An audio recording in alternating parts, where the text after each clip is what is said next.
Good evening and welcome to the South County Fire Board of Commissioners regular board meeting for December 16, 2025. I'll go ahead and call us to order and ask everybody to please stand for the Pledge of Allegiance. I pledge allegiance to the flag of the United States of America and to the republic for which it stands, one nation, under God, indivisible, with liberty and justice for all.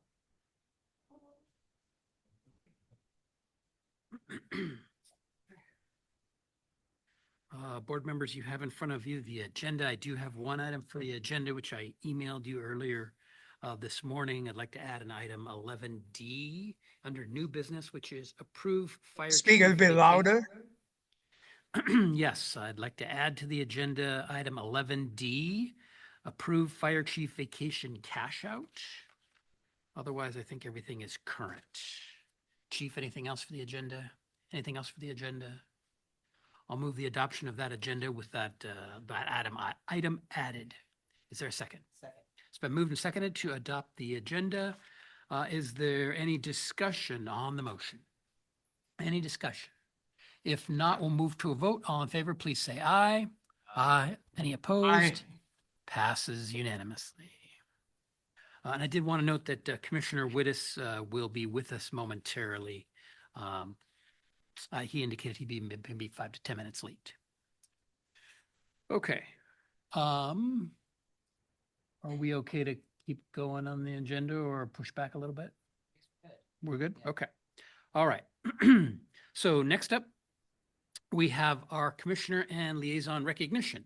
And tonight we have two of our board liaisons and a commissioner leaving us here at the end of 2025 with our scheduled last meeting of the year to be tonight. And so we'd like to recognize the dedication and service of those individuals. We'll start in section 4A with Commissioner Chris Teoflak. And we have a resolution in your agenda.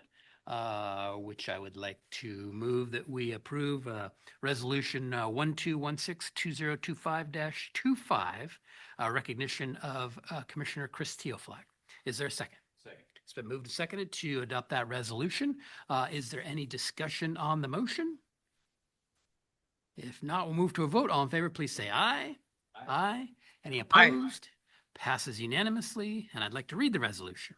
The resolution is, whereas Commissioner Chris Teoflak was elected to the board in November of 2019 and began serving in January of 2020, whereas Commissioner Teoflak demonstrated his commitment to public safety with his work supporting the growth of the Community Resource Paramedic Program and reinvigorated the Volunteer Firefighter Program, whereas Commissioner Teoflak worked through the historic national emergency, the COVID-19 pandemic, supporting efforts to keep our workforce safe and providing critical, uninterrupted service to our community, whereas Commissioner Teoflak played a key role in working through the details of annual budgets, a fireworks ban, and the City of Briar, City of Mill Creek, and City of Edmonds annexations into the Regional Fire Authority, whereas Commissioner Teoflak shared expertise from his extensive career as a financial advisor by participating on the Finance and Human Resources Committee, whereas Commissioner Teoflak was a champion of future transformation and safety with his support of a capital facilities ballot measure for 2026 and selection of the next fire chief of South County Fire. Now, therefore, be it resolved that the South County Fire Board of Commissioners recognizes Chris Teoflak for his public service and commitment to the improvement of our community. Adopted this date by the South County Fire Board of Commissioners.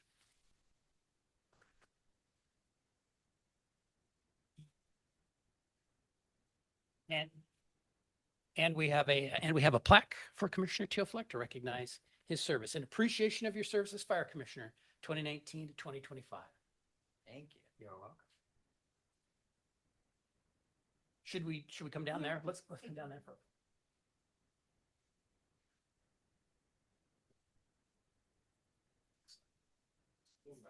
Yeah. Is that your, can I be on this side? Yeah.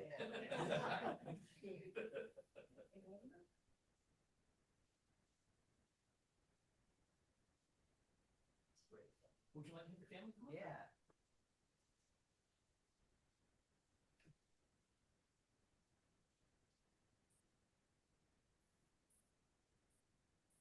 That's a smart. I got her out there. Yeah.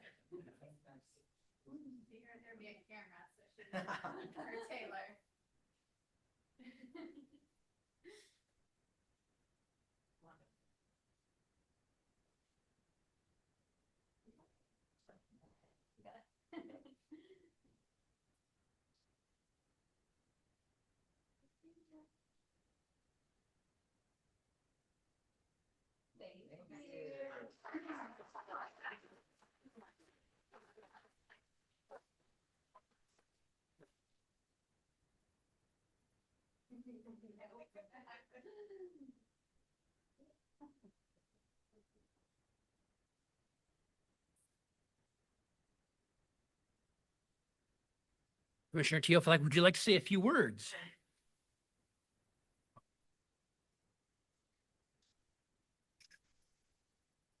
So I've really enjoyed my time on the Board of Commissioners. One of the main takeaways from my experience is how it can be reasonably said that South County Fire is one of the best fire departments in the nation.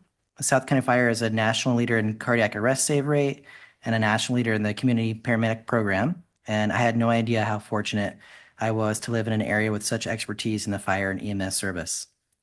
Another takeaway is how dedicated all the employees of South County Fire are to being the best at their craft. It's the employees of South County Fire that made the organization a national leader. And I've witnessed this dedication with every interaction I've had with employees over the past 6 years. And I'd like to personally thank a few people for their interactions with me over the past 6 years. I'd like to thank AJ Johnson, who was a huge help to me when I was a candidate, and thank Chief Hovis and Chief Eastman, who were happy to take my phone calls in my early days on the board when I needed to ask questions to better understand an issue. And I'd also like to thank Melissa Blankenship for her professionalism and wisdom. Melissa is such an important person to the board and South County Fire. Thank you so much for all of your support, which again always came with professionalism and wisdom. I thank you to all the board members and liaisons, past and present, that I've been able to work with. Finally, I'd like to thank my wife, Madison, for the sacrifices she's made 3 Tuesday nights each month for the past 6 years. It's not easy taking care of 2 small children alone.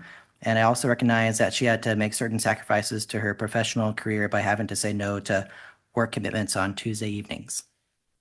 One of the reasons I decided to be an elected official was to show my kids that they shouldn't be intimidated of being an elected official if they ever wanted to be one as adults.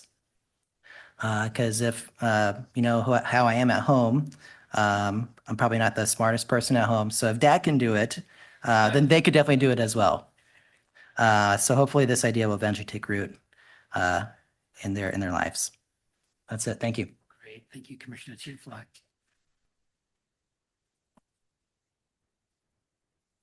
Any comments from the board members? I see Commissioner Chan, you've got your hand raised. You want to go ahead? Yes, Go ahead. I just wanted to thank, I can't believe it's 6 years already. And I really enjoy Chris asking really critical questions, and especially in the finance committee. I think he is definitely one of the anchor in there and then get us going. So appreciate your work and good luck and taking care of your family. And you may come back again when the kids grow a little long older. Thank you. Thank you. Any other comments from commissioners? Commissioner Furno.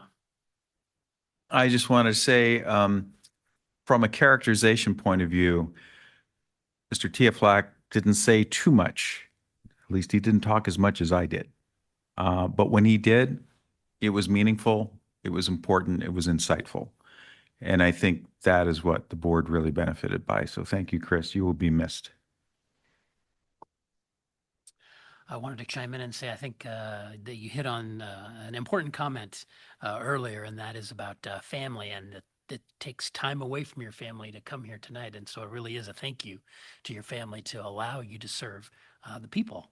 It frees you up with all that time, because it does that grind of Tuesday after Tuesday after Tuesday throughout the years for 6 years. I mean, that's a long time.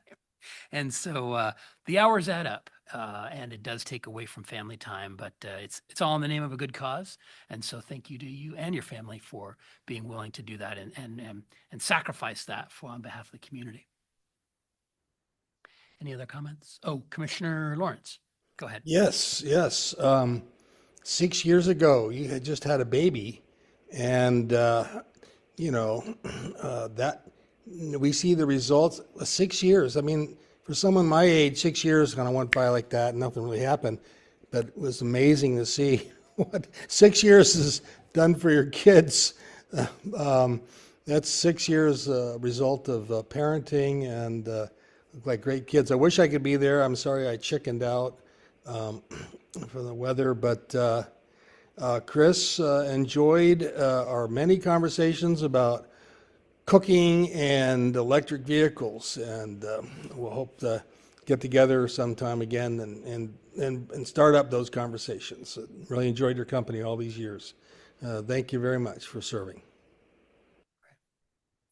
Any other comments? If not, then. Commissioner Kenny, Sorry. can I, Yes, Chief. go so, I guess I want to say thanks, Chris. When you first got on the board, we do a lot with bringing agenda items into the agenda and it's specifically me. Sometimes I talk more than I should. And the goal being is we want to make sure the board has adequate information to make informed decisions. And I pride me and my staff for making sure that we do that. And you were always a good barometer for that, for both me and staff. When we put things in the packet and we weren't very clear, I got a phone call.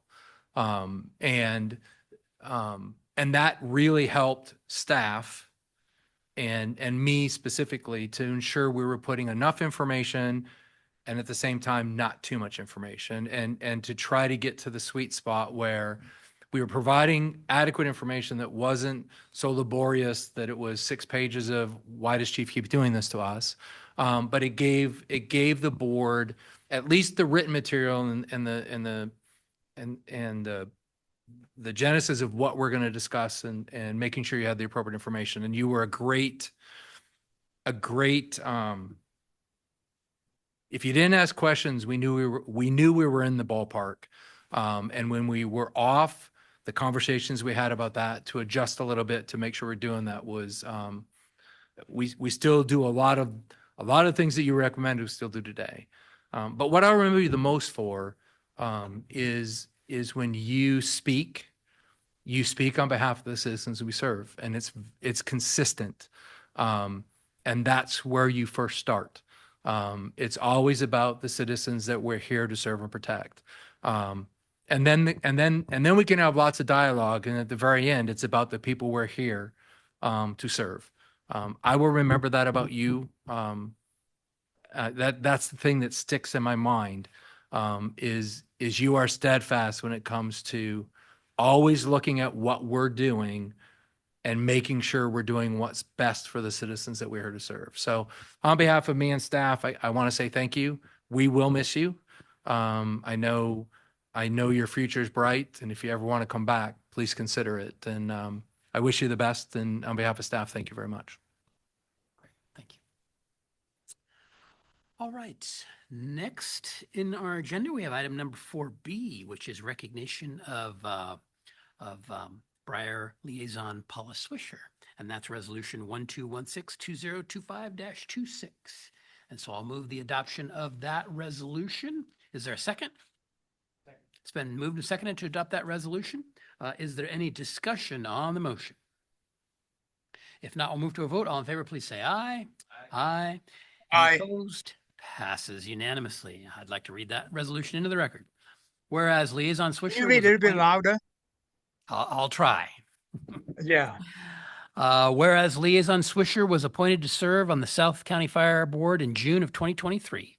Whereas Liaison Swisher demonstrated her commitment to public safety with her active participation on the board as the representative of the City of Briar and as a member of the Finance and Human Resources Committee and Intergovernmental Committee.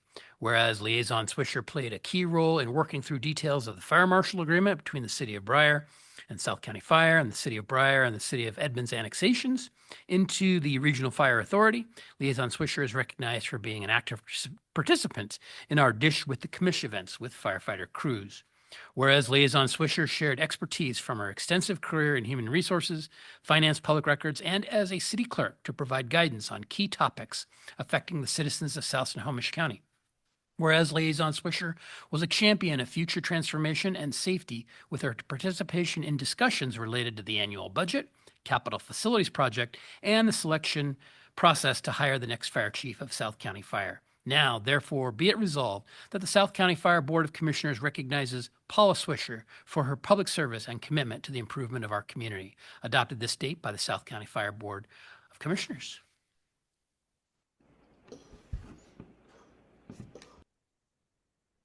And we have a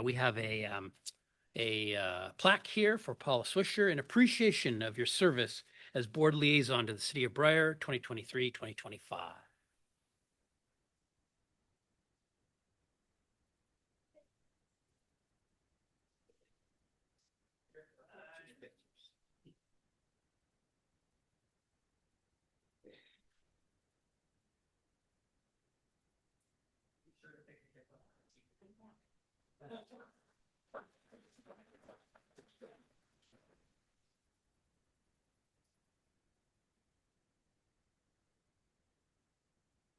And Liaison Swisher, would you like to say a few words? A few words? Sure.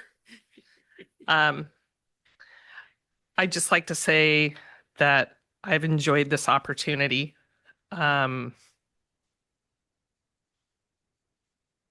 Appreciate the board members for accepting me and taking comments that I made to heart, and sometimes it changed your mind. Sometimes it didn't. Thank you to the chiefs. Part of this started because of Chief Hovis and Chief Eastman. I worked closely with them on Briar's annexation, and from that learned a lot about the fire service. I would also like to say thank you to the rest of the staff, Chris, Melissa, Christy, even staff that's not here anymore, Leslie, because they all helped to make this a really great experience. And also, I'd like to say thank you to the line guys who have made a point of trying to get to know me and chatting with me, whether it be here at Dish with a Commish or out in the wild, because a lot of them have had some really great conversations with me, and I just appreciate having been part of the South County family. And if you need me, y'all know where to find me. So it's might not be the last you've seen of me, but Very good. Thank you. Any comments from the commissioners? Commissioner, we'll start with Commissioner Lawrence first. Yes, Paula, really appreciated your knowledge of how cities work, and you always had good advice for us. And though in the future, I would really, really wish that you wouldn't just beat around the bush and just come out and really say what you mean. All right, we'll see you down there, Briar. Commissioner Chan, you're up next. Go ahead. I agree with Commissioner Lawrence. You have so much energy. I mean, once you get into the room, the energy level just up. That's great. But I also watching you on annexations of Briar and Edmond. You are the major force in there, especially tearing out a city. Hey, join us. So definitely appreciate you. We'll miss your jokes and whatever. Just love to party with you. And good luck to you. And please come and visit once in a while. Commissioner Fernhoff. What can I say, Paula? You're a force of nature. By comparison to our esteemed colleague, Commissioner Teoflack, you're you're sort of the opposite, with many words, but many words of wisdom. And I think you will leave an indelible mark on this organization moving forward, and you will be missed. Any other Commissioner Teoflack? There were definitely a handful of times where I wanted to know like what Paula thought on an issue before I voted, and you definitely, if I was on the fence about something, you definitely tipped the scale for me. So yeah, your contributions definitely helped a lot. Thanks. And Board Liaison Swisher, I wanted to say I always knew where you stood on issues. There was never any question and never any doubt in my mind about that. But I appreciated your practicality on issues, very practical about issues in a way that I think your experience and background brought to the table to address our issues and kind of at times just kind of cut through the fog on issues to get at the heart of things. And I didn't always agree with everything you, all of your positions, but I always knew where you stood on them. There was no question. So thank you for the time that you have spent coming to our meetings. That's not a small endeavor while doing the work that you do as your full-time work, and then coming here and contributing your hours over multiple years to the board here. We're better for it. And you were a champion for Briar and Briar's issues here, which is a real credit to you and a credit to, and helpful to the city representing their interests. That representation will now happen going forward into future years in a different way. But it has been, I think it's been a real asset to have you here and have your perspective. And as you indicated, and I've seen you say it in other forums, you didn't have a vote on the board, but you were persuasive here at the board. It wasn't all about the vote. It's about being at the table and providing good argument, good support for positions, and that makes stuff happen. That changes votes, and I know you've commented on it before. You can see the votes change sometimes when Paul weighs in on a particular issue, and that's super helpful and very practical. So thank you for your service. Any other comments? All right, thank you. Commissioner Kenny? Yes, I'm Just- sorry, Chief. If you go don't ahead. mind. So Paul and I go way back. And so I have stories. I'm sure she has stories, so we won't go there.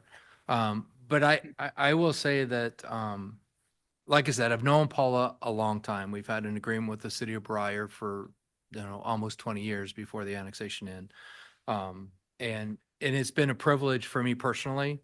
I've known you for a long time. We're exceptional friends. We will be friends a long time after this. And I say that for me, but I'm looking at John, I look at Sean, I look at Todd, I look at David, and some of the other folks, the Kurt Hiltz of the world, who I know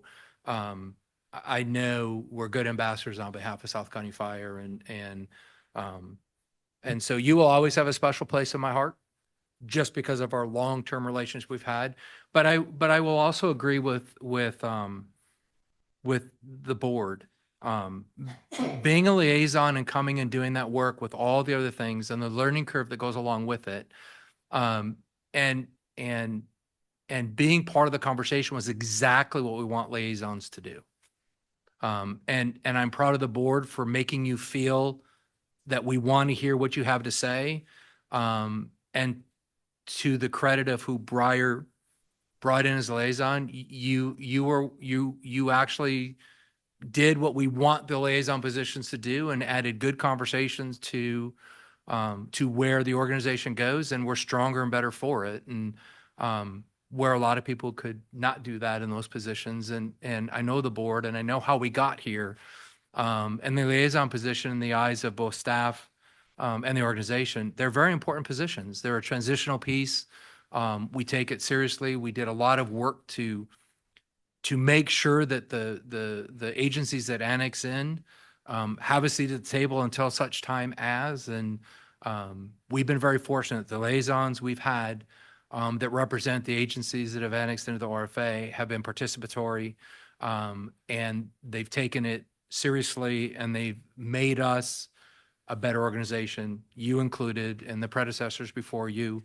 And I'm hoping that as this continues, we see the same, and you've kind of set the bar pretty high. So on behalf of me and staff, I want to say thanks. I know it won't be the last time we see you.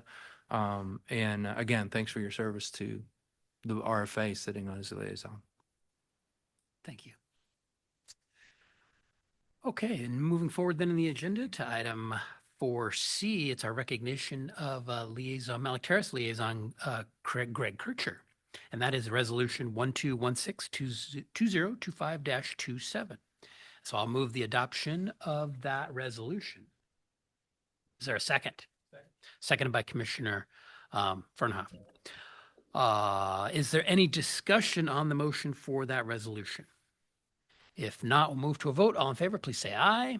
Aye. Any opposed? Passes unanimously. I will read that resolution into the record. Whereas Liaison Kircher was appointed to serve on the South County Fire Board of Commissioners in August of 2024. Whereas Liaison Kircher demonstrated his commitment to public safety with his active participation on the board as a representative of the city of Mount Lake Terrace.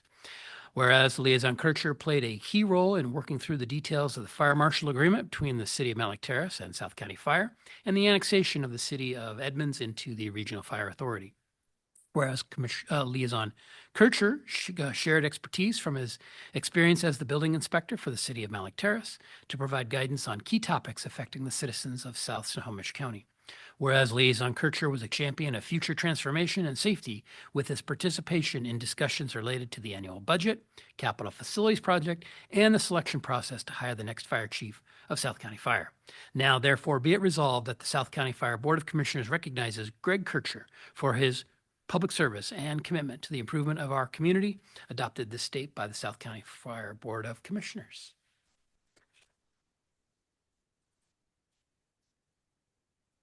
And we have a plaque here for Liaison Kircher in appreciation of your service as the board liaison to the city of Mount Lake Terrace, 2024-2025.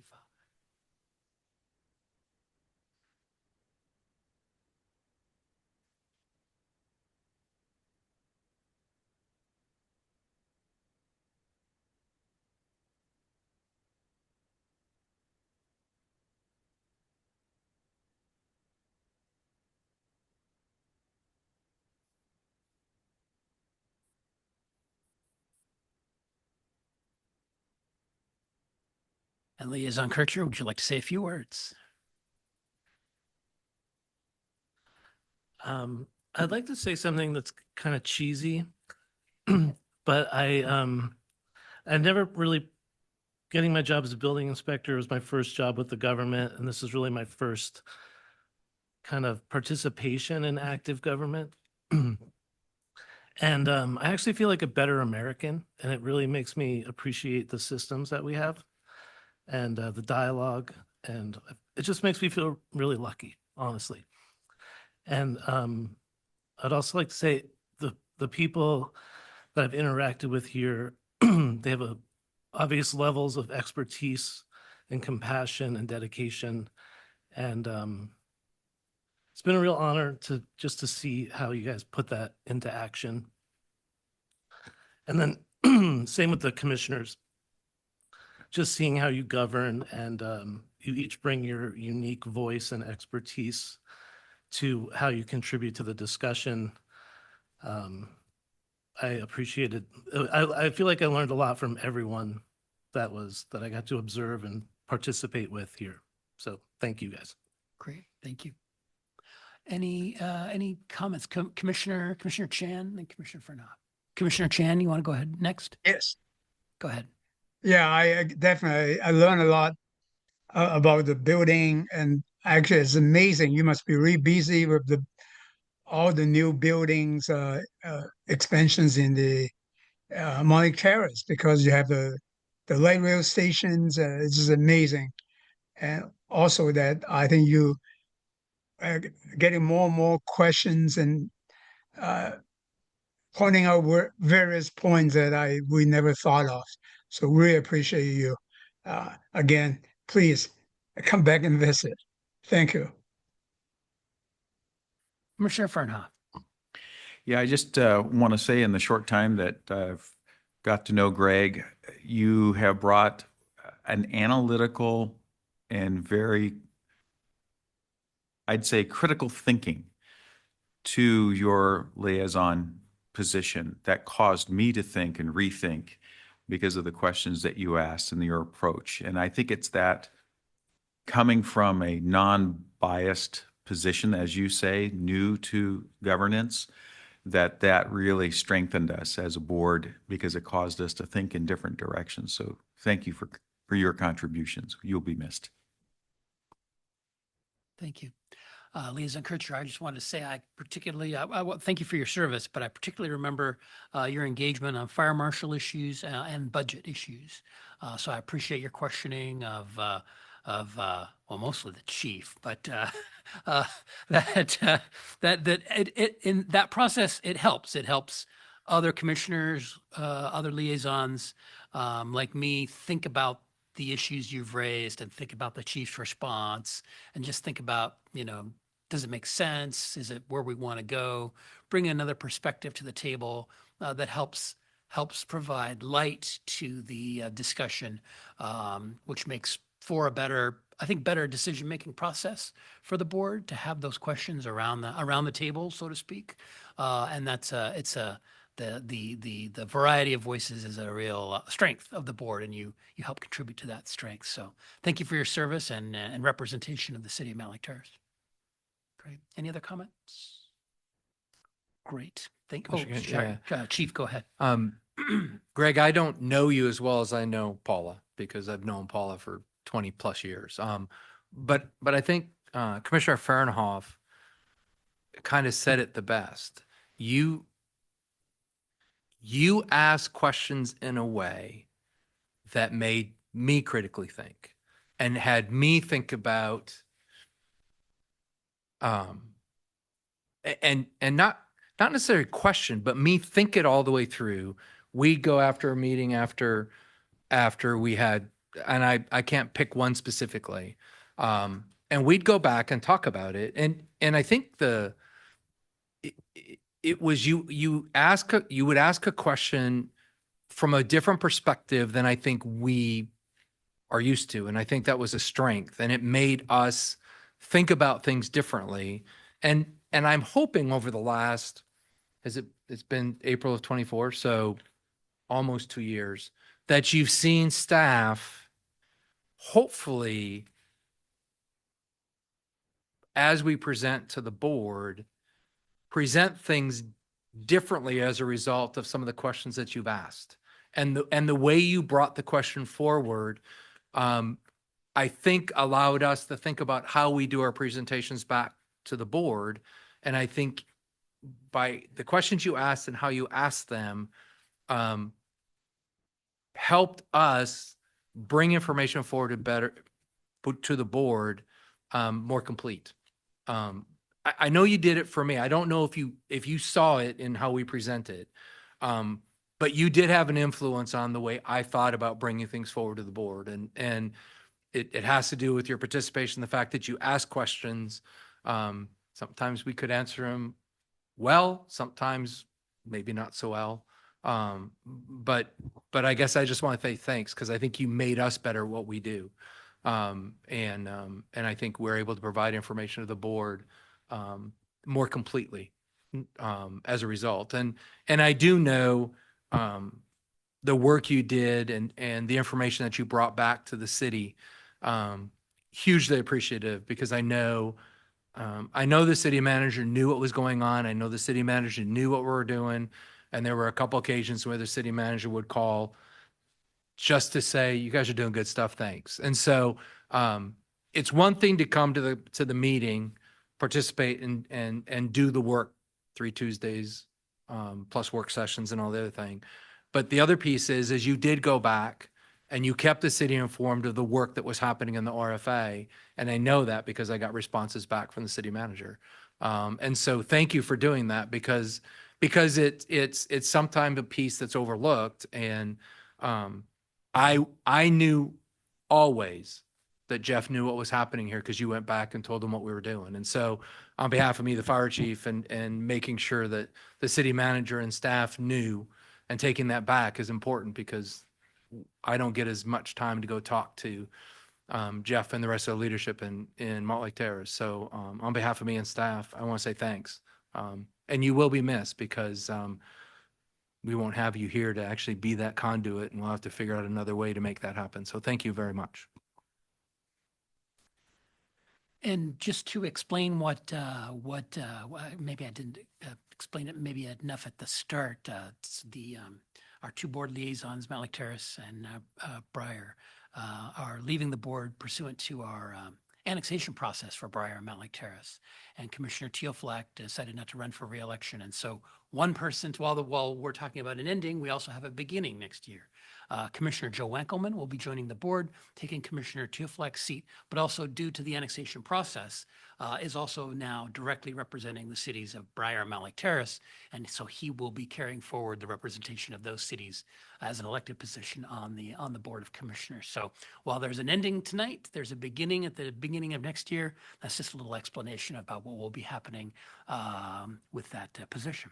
We do have 3 resolutions, the actual originals, we're going to call them the originals, for original signature that we'll put in a frame for each of the recipients tonight. So if I could have you sign those, and I did want to see for our Zoom commissioners attending by Zoom, Commissioner Chan and Commissioner Lawrence, can I sign your name on the original document? So we've got a signature in your signature line. Is that okay?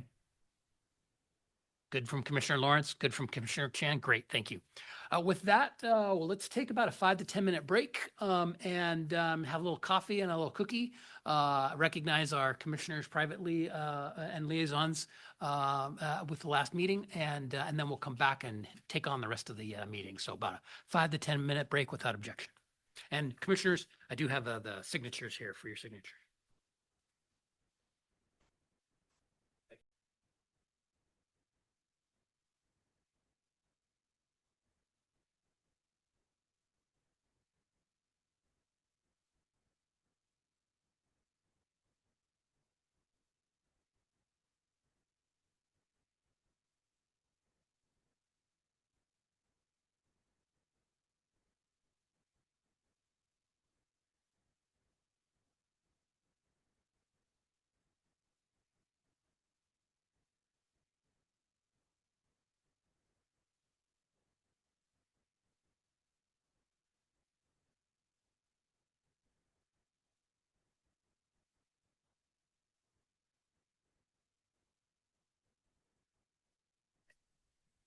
Okay, we are ready to resume the meeting from our break, and that has us resume the agenda in item number 5, the consent agenda.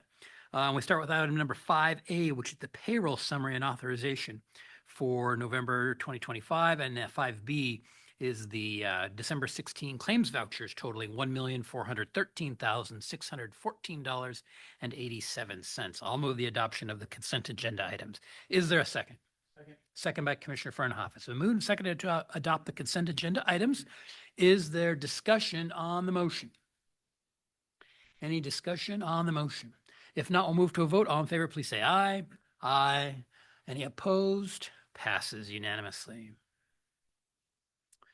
All right, that moves us forward then in the agenda to approval of the meeting minutes. Tonight under 6A, we have the December 2, 2025 regular meeting minutes and the December 9, 2025 work session minutes. I will move adoption of those 2 sets of meeting minutes. Is there a second?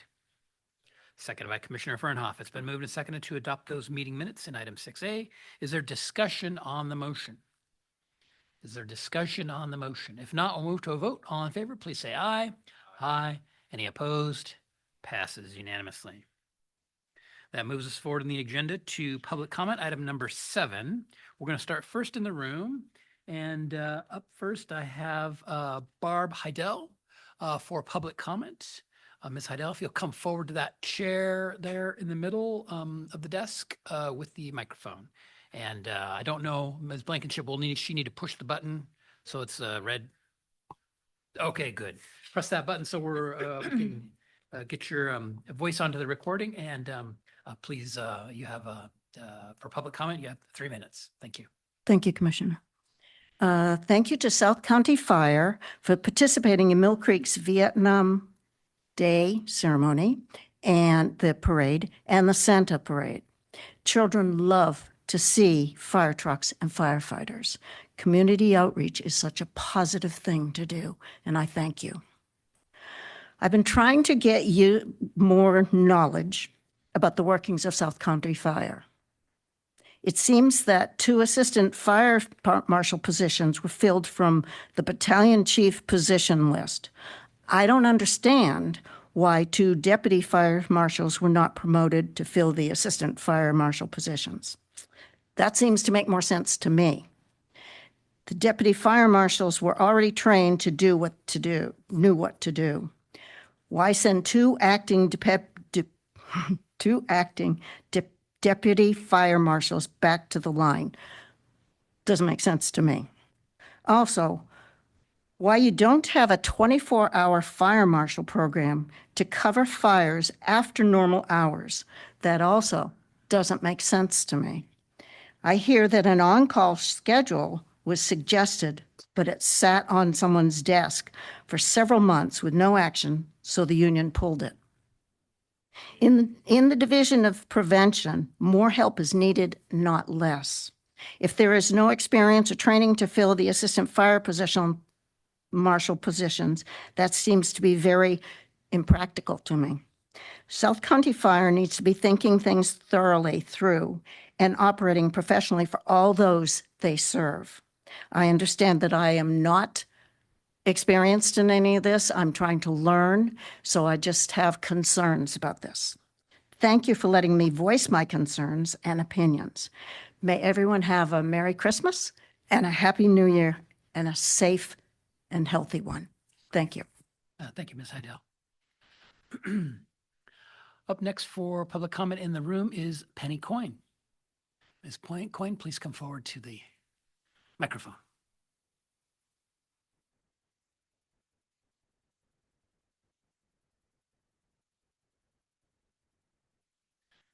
And good evening, Ms. Coyne. Good evening, commissioners, staff, liaisons, guests. My name is Penny Coyne. I'm a citizen. I don't live within the RFA, but I am also a stakeholder here at South County Fire. And I found over the past, as we move into 2026, this will be going into my 5th year being part of the South County Fire family. You brought me purpose after my husband passed away. You gave me something to look forward to. And I can't thank you enough for that. You don't get the credit that you deserve for everything that you do. And I want to thank all of you commissioners. Chris, you've been a very quiet, thoughtful, insightful commissioner, and I appreciate that. When you spoke, you knew what you were talking about, and you meant it. And for Paula and Greg, Paula, you and I are sisters from a different mom, because there's one thing about the two of us, you always will know where we stand. And Greg, you said something to me on a day of the Dish with the Commish, and you asked me about if I'd baked the cookies. And I said, yes, I always bake something for my heroes. And you said to me, I'm not a hero. Well, brother, guess what? You are. Because you stood up, came into this room, put yourself out there, and laid things on the line that maybe because you're not in elected position that you don't think of, that these folks up here may not have thought about, or these gentlemen here may not have thought about, or I may not have thought about, because it's a different perspective. But all of you, Melissa, Paula, Greg, we've got James and Chris and Christy and these guys and all of you there and those of you on Zoom, you are heroes. And you mean the world to me and my family. I don't have to live in the RFA to know that if I needed you, you would be there. This past year, you've received a lot of flack from some disgruntled citizens. I take exception to that because I will defend you and praise you for everything that you do so well. And I could not let this last meeting of 2025 go by without saying thank you, God bless you, and Merry Christmas. Thank you so much. Thank you, Ms. Coyne. Next, I want to ask Ms. Blankenship to check our Zoom platform and see if we have any requests for public comment on Zoom.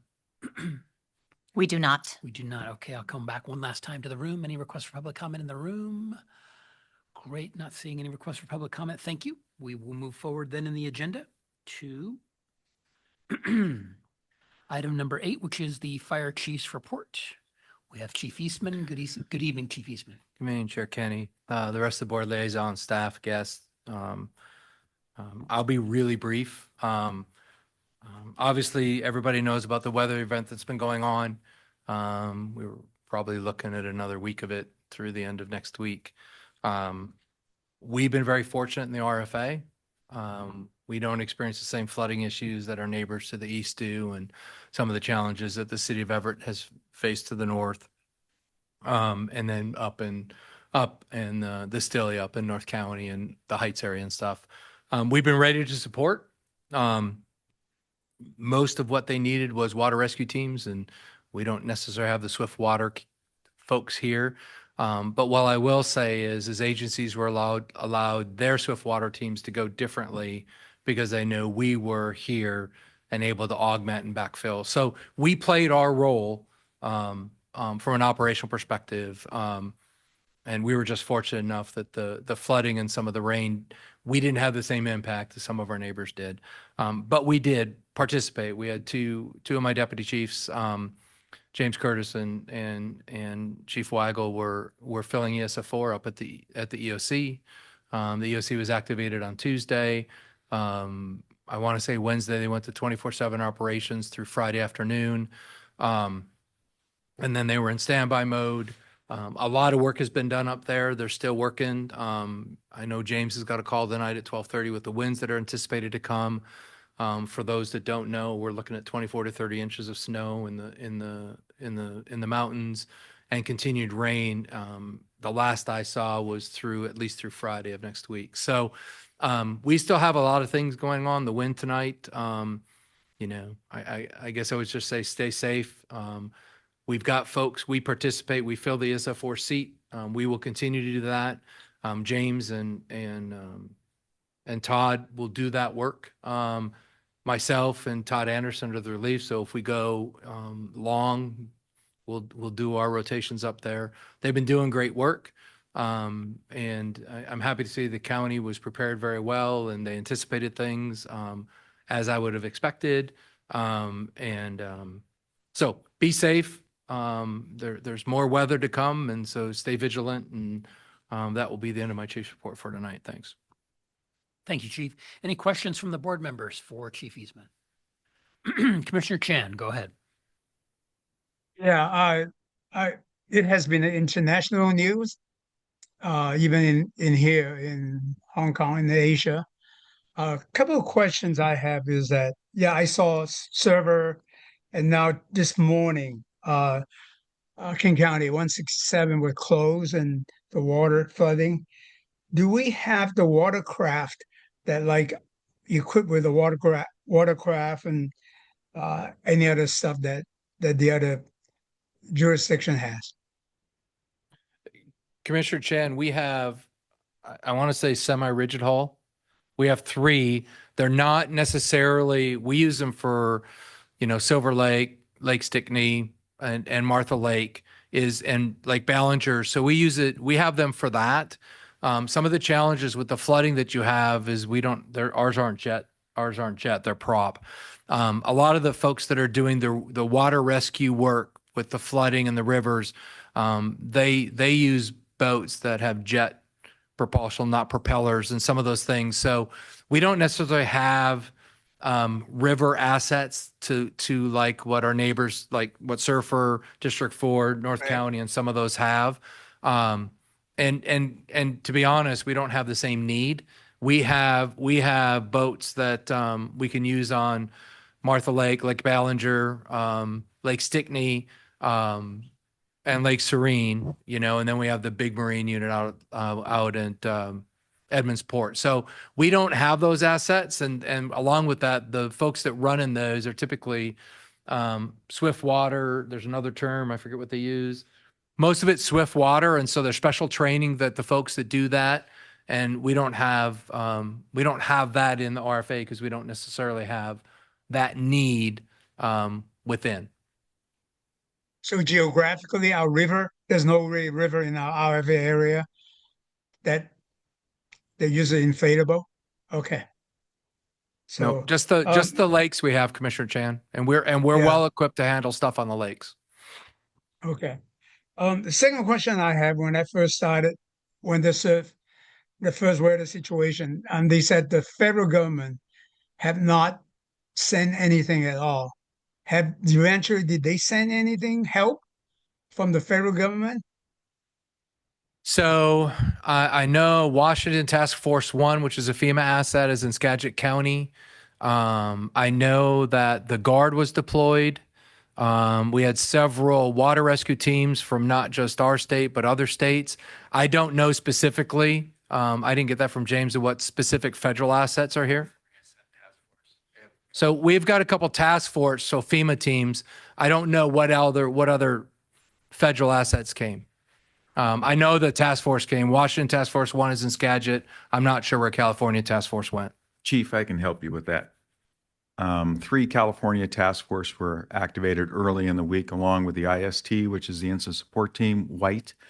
They were activated and deployed from California, along with an Incident Management Assistant Team out of Region 3. They were deployed to the Regional Response Coordination Center in Bothell, where they're at now. The IST and the USAR teams were staged at Bothell at one point, also at Joint Base Lewis McChord. So this all kind of represents what's called DFA, direct federal assistance from the federal side. There's also a logistics push team that is managing the potential setup of forward operating bases or logistics staging areas. You have quickly moved into a Katrina level, or soon to be a Katrina level, if you have 2 dam failures, which we're monitoring right now, which is Howard Hansen and Mud Mountain Dam, which is down south in the Auburn area. If they release, it will be the scenario that we trained for in 2007 when Howard Hansen Dam had a failure. It was piping, or a condition called piping around the structure itself. So they had to lower the pool level, and by doing so, they end up flooding the valley. That's why you saw Boeing and all these other agencies down there protecting their facilities with millions of dollars of the sandbags. So if things trend poorly, you will see one of the largest responses in the country related to flooding if it all goes very, very badly. And unfortunately, I have not heard, being at the EOC earlier this week to check in with Chief Curtis and staff, I have not heard the level of interest or intensity to plan for a catastrophic event. It seems like once the sky clears, the birds chirp, and the sun comes out, we forget there's a flood. But there's still at-risk communities that if, like I said, if things go very badly, we will be into the flooding of the Ninth Ward comparable as we had in Katrina in Louisiana. I have one more question. Is that Yeah, Commissioner Chan, go um, ahead. yeah, so you said we send some people out there and help. So are our people trained in the sweetwater rescue and that type of thing, or only a few? We don't have swiftwater rescue technicians in the RFA, Commissioner Chan.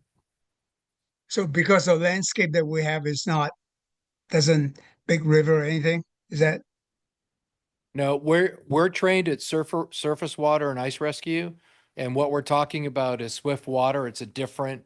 The equipment's different. So we can provide support, but we don't have the technical teams within the RFA. I do know that was one of the things they asked for. We got teams from California. We got teams from the east side of the mountain. We know that the capabilities, at least within Snohomish County. I know King County knows their teams. Skagit County knows their teams. I want to say we had 4 teams from the east side of the mountain up at North County, and I know there were at least 4 teams that came up from California also. But again, most of those end up staged on the east side of the county or up at Skagit, because outside of what's going on in King County, which you're seeing some of the major flooding down there, the closest risk to us was Skagit and the potential evacuation of 75,000 people early on. So far, we've been really lucky. I do know that there is additional planning in King County, because if they have major things happen there, that's where the catastrophe is going to happen. And again, we don't have that technical expertise, Commissioner Chan, but we are on the ready to support however else we can. Our neighbors know that. I was on the phone with Chief DeMarco. Kratzky and I talked. I was on the phone with Chief Waller and making sure that they didn't have any immediate needs while their teams were out doing the work. They still have to manage the day-to-day calls, and we were in a position to able to assist that, and that we were never asked. So we were on the ready, and I know Chief Chalfant and the rest of the group were ready to do what we needed to do if asked. And again, with our folks up at the EOC getting what the needs were, we would have been notified. I would have been notified right away of what needs were there, and we would mobilize as required. And we've been very fortunate in Snohomish County. I know you watched District 7, you watched District 4, North County. I mean, they were busy. The National Guard came in, did a lot of work, but they were able to manage it with what they have.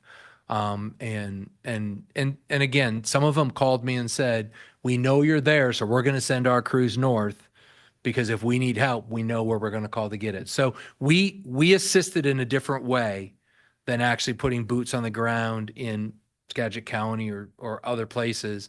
Other agencies knew they could send their crews, knowing that if they needed help, support, day-to-day mission, or that, we were in a position to be able to support. We just never got that call. Oh, good. Yeah, because I saw the governor speaking about evacuations and very close by. So, but anyway, thank you for the update. Yeah, that's great. We can help some other our neighbors. Thank you. Any other questions for Chief Eastman on the chief's report? Great, thank you. Thank you, Chief. That moves us forward then to item number 9, which is the union report. And I believe we have Local 1828's Political Director, Connor Holtum, with us. Good evening, commissioners, chiefs, and guest liaisons. Congratulations to all those recognized tonight. Thank you very much for your dedicated service. And nothing much to report from the union side. Wishing everybody a safe and happy holiday season. Thanks. Great, thank you. Any questions for Political Director Holtum? All right, sounds good. Thank you. That moves us forward in the agenda to item number 10, which is unfinished business. And we're going to start with the contract for station alerting system modernization. It is with Skyline, and that's starting at page 65 of the board meeting packet. And I'll turn that over to you, Chief Yep. Eastman. So I think we talked about this last meeting. This is the agreement, or we said when James presented this, he talked about 2 pieces. One is being able to order the hardware and the equipment. The second piece of that is we have to do a process for the folks to actually do the install. This is the quote for the install, and what we're asking for tonight is approval of the agreement for Skyline to actually do the install of locution at those 4 fire stations. Is there any questions from the board on the subject? Commissioner Fernhoff? Is this a sole source contractor, or did it go out to bid? It didn't go out. It's not sole source. Okay, thank you. Any other general questions on the issue? Okay, well, I think we're ready for a motion then. I'll move that we approve the bid contract with Skyline Communications for $137,406 plus tax for the locution system. It's been moved. Is there a second? second by Commissioner Fernhoff. It's been moved and seconded to approve that contract bid. Is there any discussion on the motion? Any discussion on the motion? If not, we'll move to a vote. All in favor, please say aye. Aye. Any Aye. opposed? Passes unanimously. Thank you on behalf of James. Thank you. Okay, that moves us forward in the agenda to, sorry, let me just get back to the agenda here. Item 10B, which is adoption of the 2025 year-end budget amendment for the Left One Medical Reserve. And we have our Chief Financial Officer, Chris Bothwell, with us this evening. Good evening. Good evening. Good evening, Commissioners. So last week I reported that the Left One Medical Reserve was forecasted to end of the year having spent 99% of its budget. I noted that the healthcare expenditures funded by the reserve can be difficult to predict and control in the short term. In response, I requested that you all consider amending the budget to reduce the risk of the fund exceeding its budget before year end. And tonight I'm back with a request for you all to consider taking action on a resolution to amend the Left One Medical Reserve Fund budget to provide breathing room for expenditures during the last couple weeks of the year. If there's any questions, I'd be happy to take those. Questions for Mr. Bothwell? Any questions? All right, I'm not seeing any. I think we are ready to move forward to action on that item. I'll move the adoption of resolution 12162025-24, amending the Left One Medical Reserve Fund budget to ensure that the fund has sufficient budgetary authority through the end of this year, 2025. Is there a second? I'll second that. Second by Commissioner Fernhoff. It's been moved and seconded to adopt that resolution related to the Left One Medical Reserve. Is there discussion on the motion? Is there Yes, I'd like to make a discussion. Yes, Commissioner Chan, go ahead. Yeah, I think these are the retiree that would make a promise long time ago, Left One, and I think is critical for us to keep our promise and get the funding continue to support our retiree. Thank you.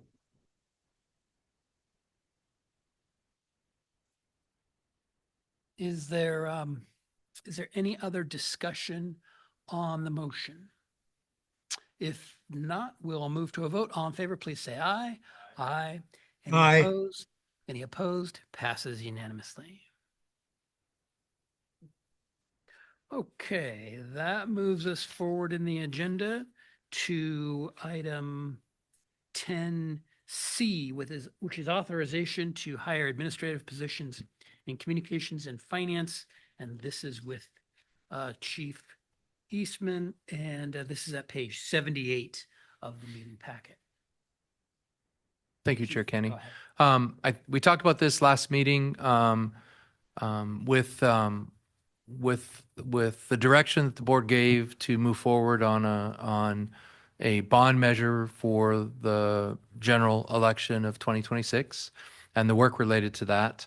And we passed the 2026 budget. If we recall, there was additional staff in that budget. And when the motion was made, the new additional staff that were part of that budget, we changed the resolution a little bit that before we could actually hire, before I had the authorization to go hire positions, to actually come have another conversation with the board and have the board approve those positions.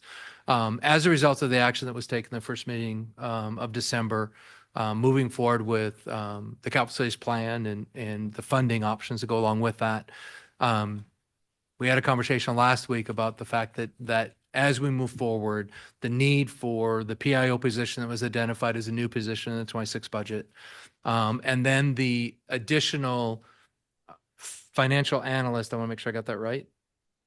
Sorry, accounting specialist in the finance division. And we talked a little bit about the why behind it. So we've been very, very, very successful in how we reach out and talk to community, and Christy and her team and what, between the public education team that we do and the work that Christy and the rest of the team do, we have a presence in social media. We do our mailers. We do a lot of that work, and we see the results of the ability for us to communicate with the public we serve, going back to the last several votes that had part of the RFA cities annexing in and the benefit charge and such. But it was clearly identified as we move forward with this, the need for an additional PIO. And remember, they do all that work along with responding to incidents that requires PIO work or duties at major events. And we tend to have more and more of those the busier we get. And so it's really hard to have, having right now my communication director and a PIO work in port and starboard duty, and then having PI, Christy come in after being up all night, needing to do the work I need her to do. And as we gear up for, towards potentially a ballot measure at the end of the year, we need more support in that division. And I'm asking that the board allow me to hire the PIO position that's identified in the 26 budget. On the finance division side is Chris's team is lean, and we take a little pride in the fact that we run this organization lean. As we move forward with the planning and the work related to going forward with the capital funding measure, Chris's team needs a little bit more depth. So if somebody gets sick, somebody has a family emergency, somebody can't be here for a while, Chris can stay where I need him helping with what we're doing with the funding measure rather than go help with accounts receivable, accounts payable. They're just really tight. And there's potentially some need as we get closer and we're in a good position with fiscal policies. We have a 10-year forecast as we go for bond rating and all those other pieces if we're successful in the fall. But there's other work that Chris is going to need to do as we bring in the consultant help that we're going to have on our side. And we need to make sure that we have enough bandwidth in the finance division to be able to continue what we're doing and give our best foot forward. And so as a result of that, I'm asking for the ability to hire that finance person also. We filled the PIO position in November. We brought in Brian in November. During that process, we knew we were going to ask for the second PIO position in the 26 budget. We know Christy knows who we want to hire. If you guys allow me to move forward on that position, we will move very quickly because we've already done a process and have identified who that person is, and we'll bring them in shortly after the first of the year so the board knows where staff's at. We would have to start the process for the finance position, and we haven't started it yet, and so we still have a bunch of work to do, and I would venture to say, it's probably a 3-month process in a very optimistic perspective for that person to come on. So I wanted to give the board just where we are. The PIO position will be something that would happen quickly after the first of the year. We've already done the process and have an identified candidate who I anticipate will take the position if offered. And we'd be starting the process for the finance position and probably early second quarter at the soonest before we get them onboarded and have them as part of the organization. So with that, I'll pause and take any questions from the board. Questions for the chief? Oh, Commissioner Chan, go ahead. No, I just want to reserve the right to second the motion. Okay. Fair enough. Fair enough. Any other general questions then on the subject matter for Chief Eastman? If not, I will move that we authorize the fire chief to proceed with hiring for a second PIO and a finance specialist. And the second to Commissioner Chan. Yes, second by Commissioner Chan. So it's been moved and seconded to do that, provide that authorization. Is there discussion on the motion?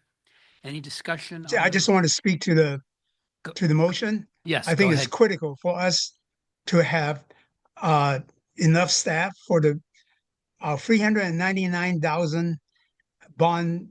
We must get it successful. So I totally support this. Any other discussion on the motion? If not, we'll move to a vote. All in favor, please say aye. Aye. Aye. Any opposed? Passes unanimously. Thank you. Thank you.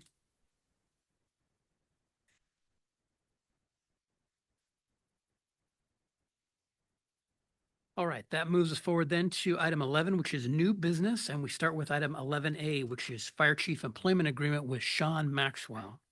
And you will find that starting at page 79 of the board meeting packet. This item and item 11B, the Special Projects Manager Employment Agreement with Robert Eastman, are really essentially paired together as we transition the leadership of the executive leadership of South County Fire, moving into the future from Chief Eastman to Chief Maxwell. And so these two contracts serve that purpose in slightly different ways, but assist in that transition process coming into 2026. Our fire chief committee from the board has negotiated these two contracts with an eye towards the smoothness of that transition. And I think we've set it up to achieve that in 2026, which is something, and hopefully anticipating a long tenure from Chief Maxwell. I'm trying to think how many, but we've had multiple, for one reason or another, I'll put it that way. We've had multiple fire chief transitions recently that have, for one reason or another, only ended up have been shorter, on just a limited number of years. And so the possibility, the opportunity for an in-house transition, hopefully with an extended period of time into the future, but who knows what the future brings, provides a lot of continuity and smoothness that I think is vital for the organization. So these two contracts help to facilitate that. So I just kind of wanted to open with that. But first up, we have the contract with Chief Eastman to be fire chief. And I was hoping to go through just some of the highlights of that before we move on to the to general discussion. Then there'll be a motion. So this contract in section 2.1 is for an initial 2 years and then renews annually. That relates to section 5.4.1, which is the severance clause. That essentially that's a 2-year contract, and the severance moves down from 2 years if we did something like on day 1 or day 2 of the contract, a termination without cause, moves from 2 years of severance down to 6 months as the initial contract goes from 2 years to 0. And then after that, it's at 6 months of severance. So those two are related.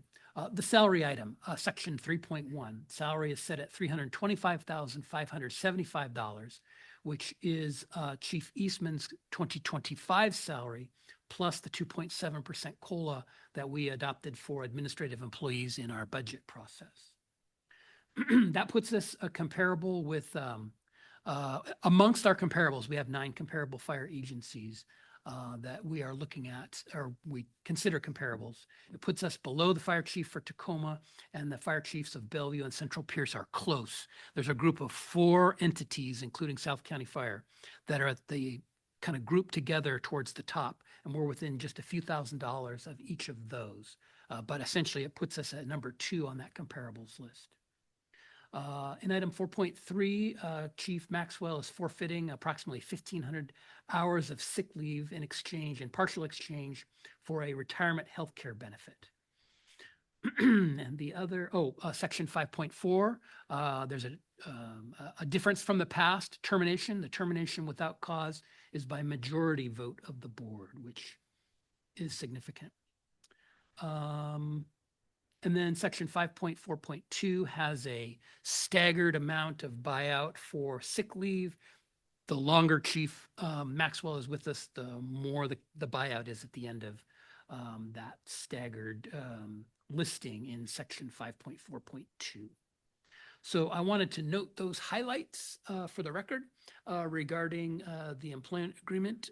We did negotiate this with Chief Maxwell, and it was not a it was there's two sides to the coin, shall we say? And so it's a negotiation. It's not a direction. And so that's what we were able to put together to help facilitate the transition and hopefully have Chief Maxwell secure in that position for years to come, meeting some of his concerns in the negotiation, which we addressed in the contract, I believe, and I think sets us up for success into the future. And fire chiefs are all of our employees are valued, but our fire chief is overseeing everybody else in the organization. And we rely extensively on the fire chief, and having that position be in a secure and confident in their employment and the terms of that with the board is important. The chief is one of two direct employees of the board, and so that is a little different than everybody else in the organization, and not everybody wants to serve in that type of a position. Being employed by a board can be challenging at times. It can be very rewarding at times, but it can be challenging at times. So I think the vagaries of that relationship, I think some of the pros and cons of it are addressed in the contract. So I think I've probably said too much. Let me turn it over to Commissioner Wittes, who was also on the committee, for any comments just generally about the contract with Chief Maxwell. I think you said it very well. Thank you. Commissioner Chan, did you want to offer any comments from the committee? Yes. Go ahead. Definitely. Actually, I have a question first before I go to my comments. Can you refresh my memory? What is VEBA in the 4.3.1 VEBA? Is retired employee something? Yeah, it's like a healthcare account that you can use for various qualifying healthcare expenses. There is another term used, I think, there's another generic term for that used in other organizations, and I'm not thinking of the term at the moment, but.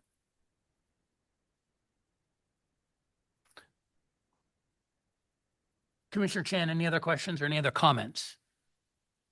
Oh, okay. So is an organization or just a system that we use?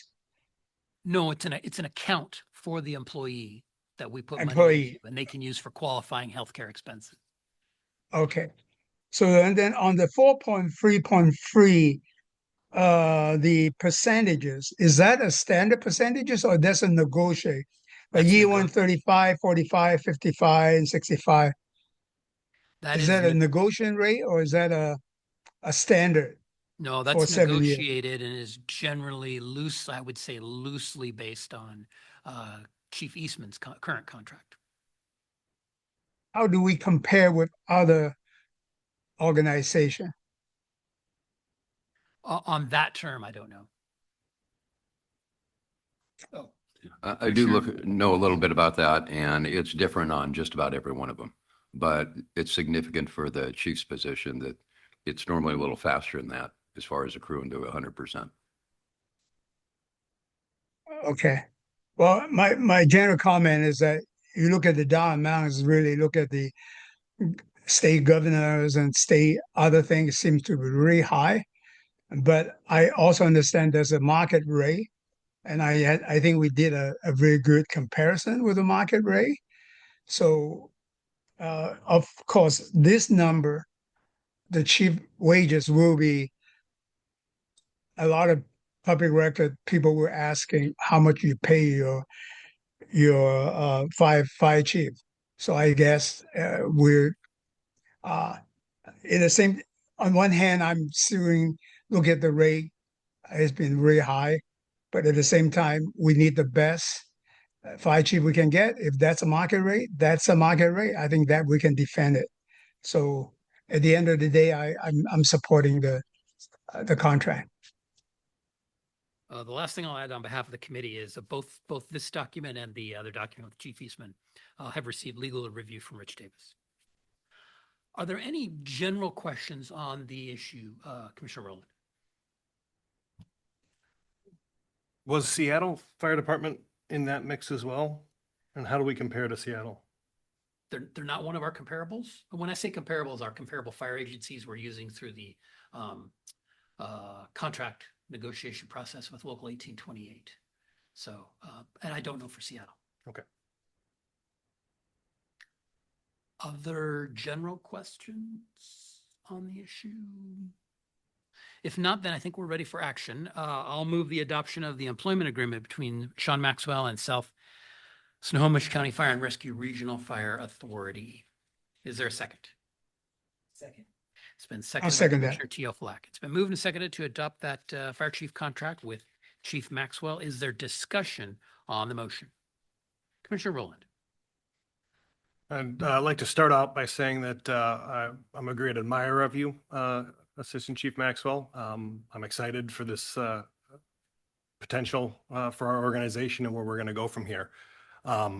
Specific to this motion on the salary setting, I think that as an organization, I think we've grown a lot in the past few years. I know when I looked back at the former chief's salary when he was made chief, it was just over 200,000. Now we're looking at 325. When I was looking around, I did want to see how we compared to the city of Seattle. I understand that that's not something that we normally bring with the union, but understanding size, scope, breadth of responsibility, number of personnel responsible for all these things, I think Seattle is something that needs to be put in the mix because it's a much larger organization. So understanding, the challenges there. Every fire department is unique. What I could find was that it seems like Seattle Fire Chief is paid less. I think it was around 280 in 2024, according to what I was able to find online. Now, if that's not correct, then it is what it is. It's hard to find good numbers on any of this stuff. My concern around the contract isn't so much that we're out of range of our comparables. It's just the nature of compounding interest.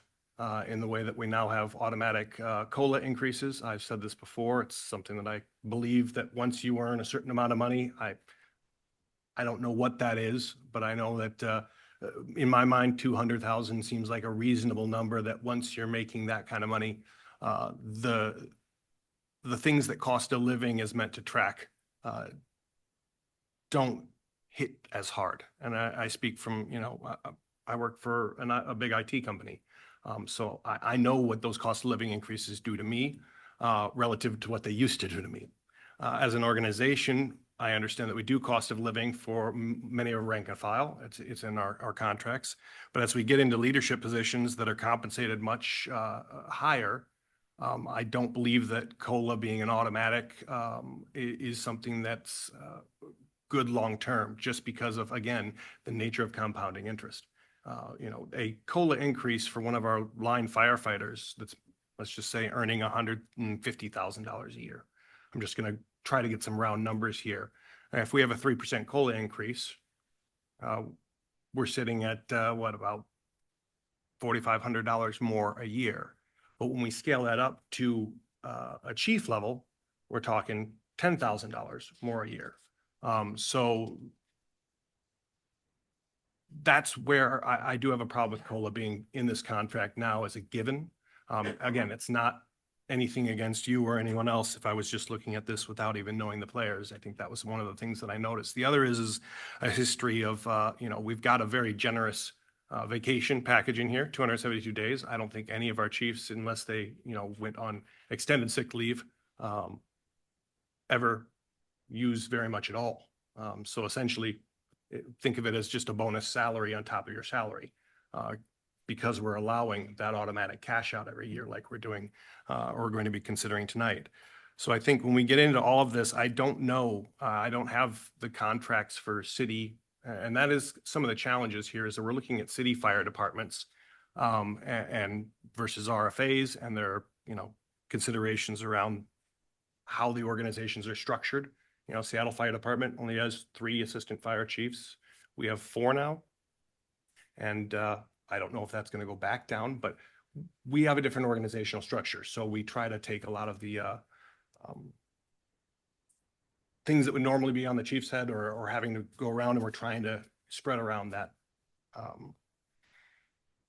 responsibility. So as I look at everything, I wonder what the next one is going to be, and the next one. I think right now we're jumping almost to the head of the pack, maybe one beneath. And long term, I don't think that that's necessarily the right direction to go, both for us and all the rest of the agencies in the area. I think we'll end up, 10 years down the road, and we're at $500,000, and we're going to be chasing this. It's more than the governor makes. It's more than, the mayors of large cities make. And trying to explain that to constituents is hard, because I've had that conversation with a few in the last week, just to get their idea of where they think we are, where we are, and how they feel about it. And it's shocking to some of them. So when it comes to this contract tonight, I'm going to vote for it. But I didn't want to do so without at least voicing the fact that we really have to look at long-term strategy. When we were first increasing the chief's pay, it was with the idea that, well, the chief has to earn more than the assistant chiefs. The assistant chiefs have to earn more than the deputy chiefs. This kind of standard business model. And I got that at the time as well. But again, as all these things are compounding, we're now changing the distance between our rank and file and our leadership. Every single time we do this, they get further and further. The wage gap gets larger and larger. And this is something that we've done in our society at large, and we haven't seen that it's been a good thing. So I think when it comes to looking at the taxpayers' dollars, I think there needs to be a bigger solution. I don't know what that is, but I think we need to start thinking about it very seriously. Otherwise, it really is what's happened to a lot of our cities, where the temperature has turned up slowly on their finances, and they haven't noticed it until they're looking at huge deficits because of one reason or another. And I don't want us to get to that point. So organizationally, we're taking a big bite of the apple when it comes to our budget this year. One of the things I was told is that when Edmonds annexed in, since we were the nomenclature subsidizing them, was that it could reduce the cost overall, since we were paying more in places like unincorporated or other cities. When it came in, that's not what we've done at all. In fact, we've increased it further than the level at which it came in, even with that extra cash. So I see a little bit of, I don't feel like we've had our eye as hawkish on the fiscal side of things as this organization has in the past. That's good and it's bad. It's good if it gets us to where we need to be in the short term and gets us caught up.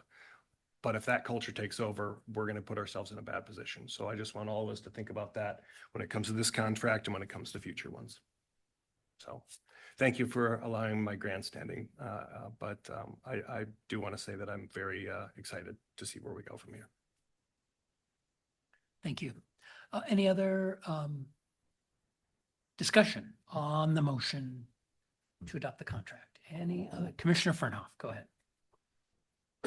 I would just add that you should hold out for free parking. Any other discussion on the motion? Any other discussion on the motion? If not, we'll move to a vote. All in favor, please say aye. Aye. Aye. Any opposed? Passes unanimously. Thank you very much for this very serious and awesome responsibility that you're entrusting me with. I've truly spent 30 years of investing my life in this organization, and I'm excited and honored and humbled for the next steps, and my sincere appreciation and thanks. Chief Maxwell, we look forward to good things from you. Thank you.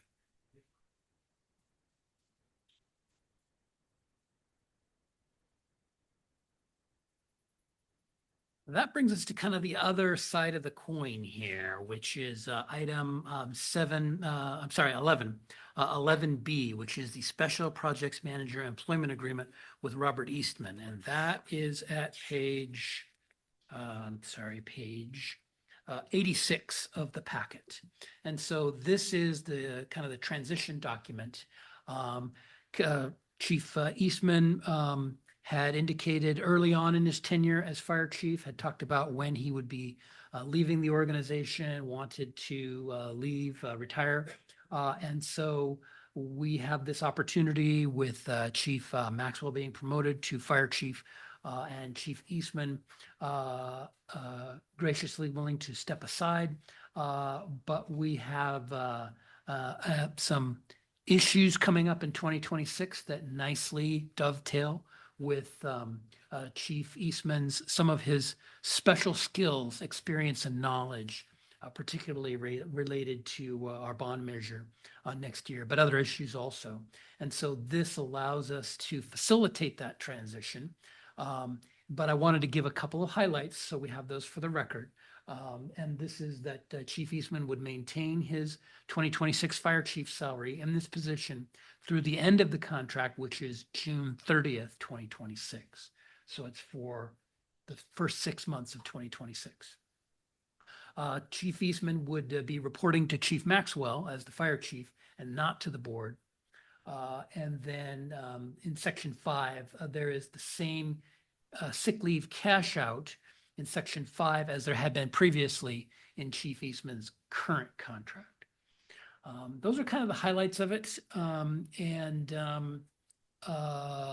It is, I think it's very, helpful and strengthening to the organization to have a smooth transition. We haven't always had smooth transitions. I've had so many transitions of fire chiefs, it's hard to remember them all, but they haven't all been smooth. It is nice to have a smooth transition and the ability for the historical knowledge that Chief Eastman, with his time both as fire chief, but also in all of his positions before, has the ability to transmit and kind of assist in the transition to Chief Maxwell and Chief Maxwell's staff is really valuable. When a chief just leaves and says, for one reason or another, today's my last day, it's like, it's very jarring, and it's jarring for the board. It's hard for the organization, I believe. And it's nice to have kind of a long runway to make it happen. And is, I think, helpful to the long-term stability of South County Fire. And I believe that this contract, kind of as the other side of the coin of Chief Maxwell's contract, helps to facilitate that and gets us, imagine 6 months from now, or a little over 6 months from now, in July of 2026, we will have completed this transition. And I believe that'll be one of the smoothest that we've ever had. So there's always transition. There's always transition in the CEO position of fire chief. It's the nature of the business. And facilitating that in a positive way, I believe, is part of the board's job. And I think this gets us there. And of course, the devil's always in the details of it, but I think that this is something that we have negotiated with Chief Eastman, and he has indicated his agreement with it. And we also, again, with this one, also have had legal review. So I just offer that initially as comments from the contract committee. See if Commissioner Wittes has any comments. I thought you were talking about me when you talked about a transitional fire chief. And being one, I think that's important. And I say that because I've seen what happens in organizations when you just take that break and it's over. And we have a lot of things going on right now that we have a new fire chief coming on board. We have a bond issue coming up, and just trying to get help to get some of those issues resolved. So it's not putting too much on Sean. It's only a few months. I think it's just very beneficial for an organization to have that continuity from one chief to another. Commissioner Chan, do you have any input on as a representative of the committee? Yeah, couple of questions. So right now, the way is that Maxwell still report to Eastman in January 31st until January 31st. And then right on the next day, they just switched chair, and suddenly Eastman will be reporting to Maxwell. Is that correct? That is correct. There's always a trigger Okay. date. No, I like this idea of you know uh kind of a extension 5 months to so they can pass out a lot of information, because one thing I want to make sure that um we didn't it did not describing it's just his food time, energy, interest, all that's really difficult to measure. But I trust uh, Chair Eastman will be continue like he has always done for all this time. But will he be just moving out to Minnesota, or he will stay here until that time, or majority of the time?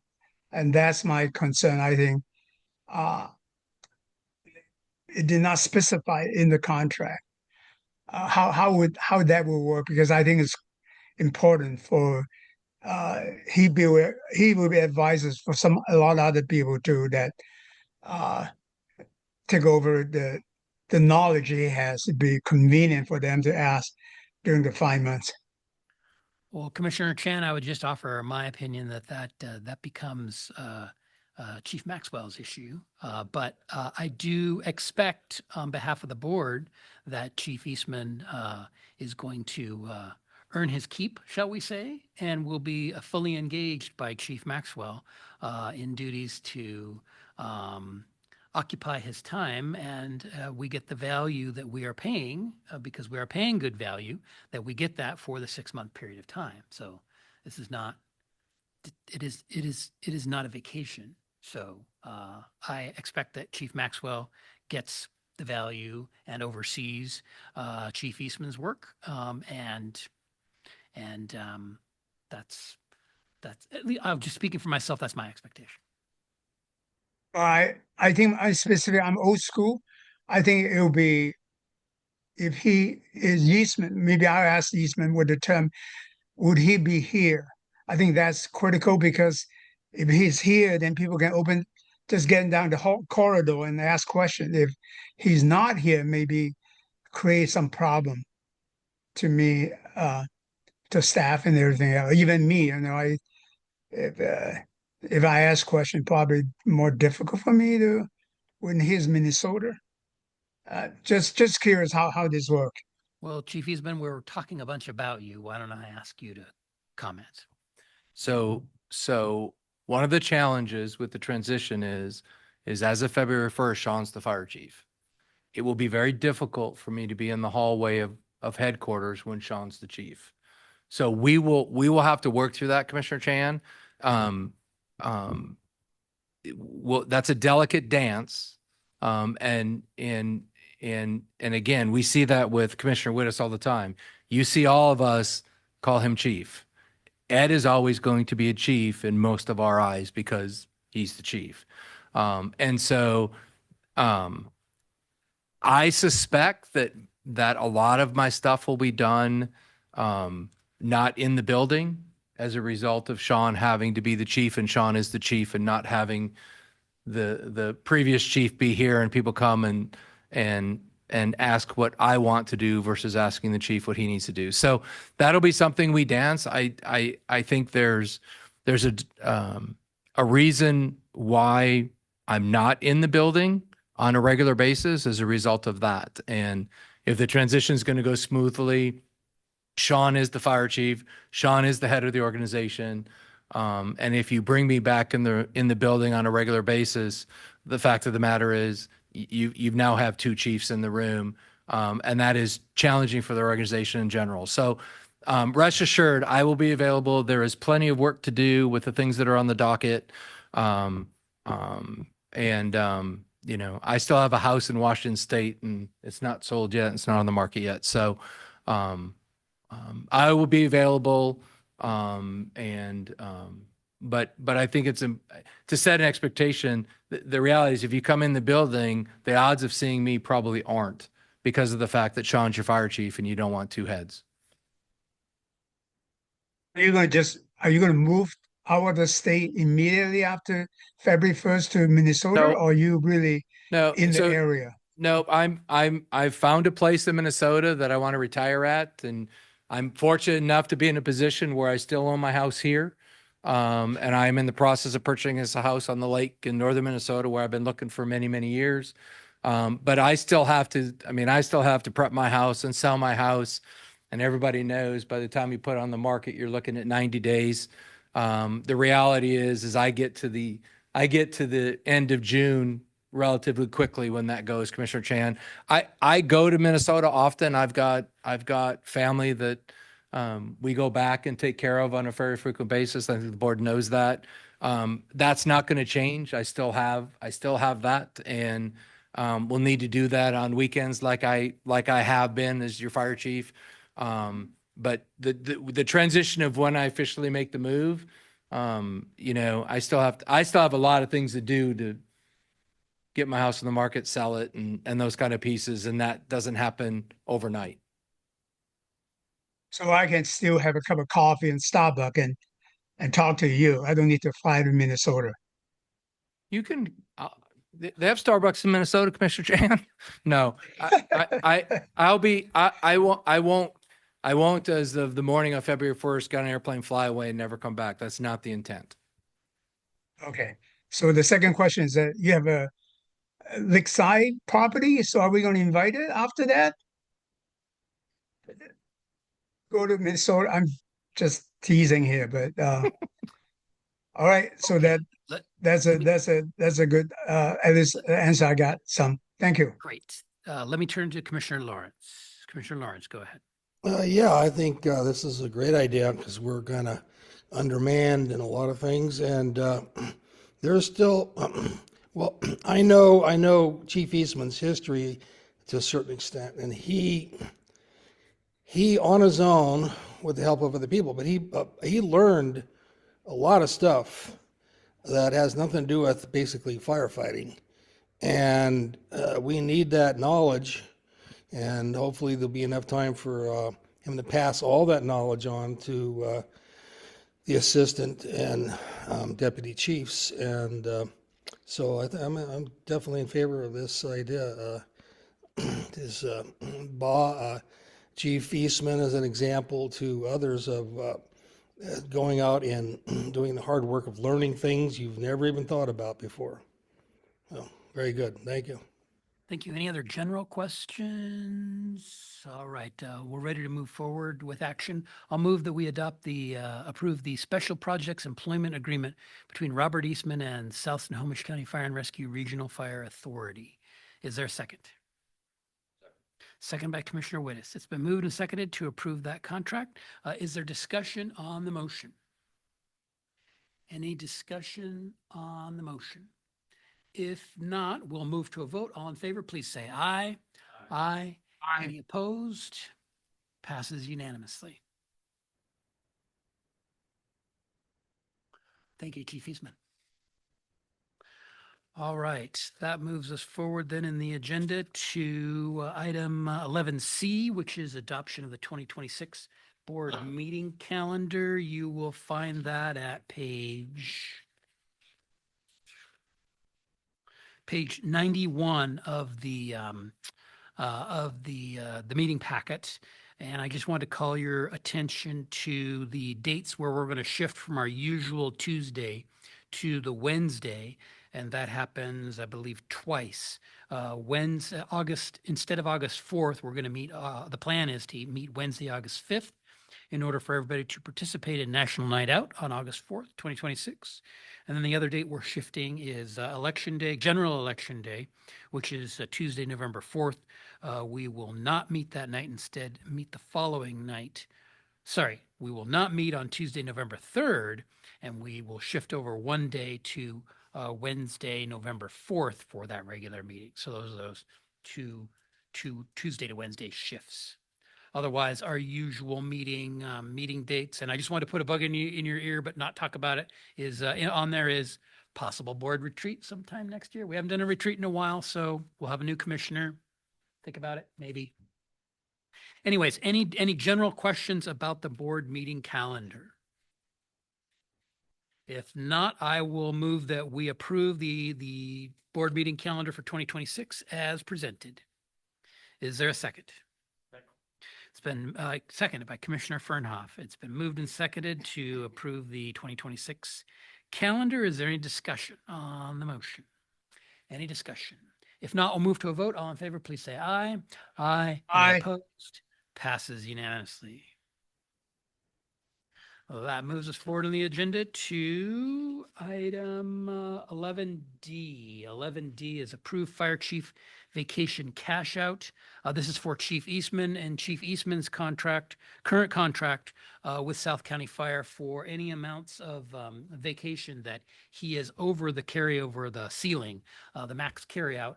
The board, well, there may be multiple choices, but the contract identifies two choices for the board. One, we can authorize the additional amount to be a cash out, or we can carry it over into the next year, and he could, accumulate it in the next years. Being that we're facing cash out towards in 20, he's retiring in 2026. To me, it makes sense just do the cash out now for the hours, and the hours that we're talking about are. Sorry, I wrote them down. 212 hours. There are 272 hours that are earned. He took approximately 60, leaving 212 vacation hours facing the carryover issue. So this would be to approve the cash out of those 212 vacation hours pursuant to the current contract. Are there any general questions on the issue? Any general questions on the issue? I will move that the board authorize cash out of Chief Eastman's vacation cash out of Chief Eastman's vacation in an amount not to exceed 212 hours for 2025. Is there a second? It's been moved and seconded. Commissioner Wittes. It's been moved and seconded to authorize that cash out of the carryover hours, 212 up to 212 maximum. Is there discussion on the motion? Any discussion on the motion? If not, sir, go ahead. Commissioner Rowland. For the rest of the organization, I just want to understand, because I know we made some updates to this. The ability to do cash out at the end of the year if you're over the limit, what positions is that something that we do for? I think it's just, is it just your position? Nope, or- it's the non-represented. So any of the staff, the non-represented staff that is over the max carryover, with my approval, we cash out, right? And I think we had the conversation where there are certain times, and it's in multiple levels within the organization based on what's going on, that there are times when we just have things going and some people don't get to take their vacation at all levels. And we didn't want people to lose it. And so we did that. And the reason we put in that it had to come before the chief is we give people time off to go take their time off, right? And so to be able for the fire chief to have some conversations to make sure we have good work-life balance and all those pieces and those. And so, yeah, it's for all the non-represented. So the DCs, which are part of, have a collective bargaining agreement, and for the rank and file, their rules on that are different. But so it's for the non-represented. Yeah. All right, thank you. Any other discussion on the motion? If not, we'll move to a vote. All in favor, please say aye. Aye. Any opposed? Passes unanimously. Thank you, Chair Kenny. Thank you, Chief.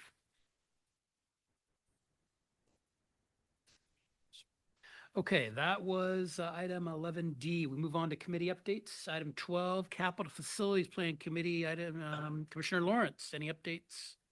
No, we're having a meeting tomorrow. Very good. That takes us to Finance and Human Resources. Commissioner Chan. Yeah, no meeting. Merry Christmas, everybody. Thank you. That takes us to Intergovernmental. Commissioner Wittes. We have not met, but as soon as Commissioner Chan gets back, we're going to have to start scheduling. The legislative time has come. Thank you. Sounds good. Thank you. And Snow 911, Commissioner Fernhoff. Good evening. Yeah, the Snow 911 Board will be meeting this Thursday, the 18th, Ahead of that meeting, they did release a document, which I'll share with Melissa to share with the rest of you.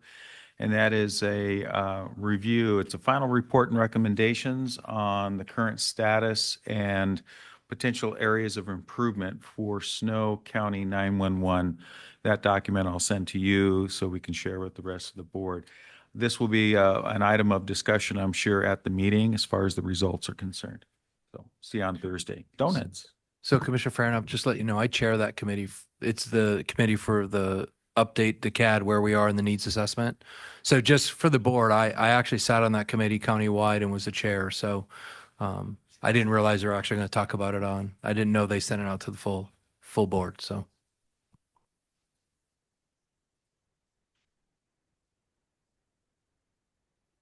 Okay, that is the last of committee updates. That moves us on to item 13, which is commissioner comments. Any commissioner comments? Board Liaison Swisher. I have two. The first one is I wanted to ask, with the legislative day, are you guys going down there to push the whole county is doing work we should be doing because they're people in the RFA? Because if so, I would like to offer to maybe tag along, because I feel very strongly about our people doing the plan reviews and doing the inspections on buildings that our crews are going into. And so if that is one of the things you guys are going down there for, I would love to go along and help push that agenda item. So real quick, Paula, on that note, we're going down with the commissioners and chiefs to talk that we're also getting ready to set days where we're going to go down independent. Okay. So we're going to have a couple opportunities to do that. Okay. Just let me know. And we'll make sure we connect dots. And Yeah. I just don't have those other dates yet. And Okay. we're working with our lobbyist Perfect. to work that through. Perfect. And then the other thing, got to go out on a bang. I know this is a touchy subject for some folks, but I'm going to say my piece and hope that it will stem some conversations and that you guys will give real consideration to it, because in the time that I have been liaison to you guys, I've had a lot of different scenarios that have been brought to my attention, and they leave me with some deep concern about this topic. And just hear me out before everybody gets all fired up about it. The topic is that while I believe that our volunteer firefighters do a fabulous job and they're an integral part of this organization, and they serve, tremendously in the role that they do, I believe they need to stand out and not look like our linemen. My recommendation would be red shirts that say volunteer firefighter on them, high-vis jackets when they're out at a incident where they need to be wearing something heavier, because it's raining and it's wet and everything. Again, that say volunteer firefighter. And the reason why this comes up is because I've heard of some incidents where people approached folks thinking that they were getting a full-time firefighter, and instead they were getting volunteer firefighters that then had to turn around after they'd already gone over to help, had to get full-time firefighters to come and help respond. So I think just to make it that there's no confusion, that if people run into our volunteers, that they're shown that they're volunteers. I also think that's important from the standpoint that they should also be acknowledged for volunteering. Not, they're not out there getting paid the big bucks. And the other piece to that is our linemen and women, they jump through lots of hoops to get where they're at. They have to pass all of the tests, go through all of the stuff. They work for years and years to earn that recognition, to be seen as a firefighter. And our volunteers don't have to do the things that rise to the level of those people. They're still important. They're an integral part of the organization, but I believe that they should stand out as the volunteer so that we don't have situations like have come up before where people go, hey, guy in blue with red says fire. Hey, I need your help. Oh, you can't help me now, because to me, what that sets us up for is that someone comes and gets someone for help. They find out that that's not the right person that can help. And now you've just delayed. And that delay, as we all know, from a few minutes can be detrimental to whoever it is that needs the help. So just food for thought. I'd like you guys to take it into consideration going into the new year. Look into it, see if that's not something that you could consider. Because I think it's important that we recognize both groups, the folks who jump through the hoops to get where they're at, and the folks who are volunteering their time to be out there in support of the first group. So just my 2 cents, just throwing it out there. Thank you. Commissioner Chan. Commissioner Chan, do you, for commissioner comments, do you have commissioner comment? Yeah, I just want to thank everybody in the room. It has been challenging year, put it that way. The annexations, admins, and then the Mill Creek situations. And I thank everybody, especially Penny, for bringing the cookies. And that's Penny said that something looking for, and that's something I'm looking forward to the meeting for the cookies. And also thanks everybody, all the staff in the room and also out there answering calls for the labor. I wish everybody a happy birthday, Merry Christmas, and a great holiday, and looking forward to 26. Thank you. Commissioner Lawrence. Yes. Our future commissioner, Joe Wenkelman, and I attended the Briar tree lighting ceremony last Saturday. And it was, or was it a week ago? I can't remember when it was.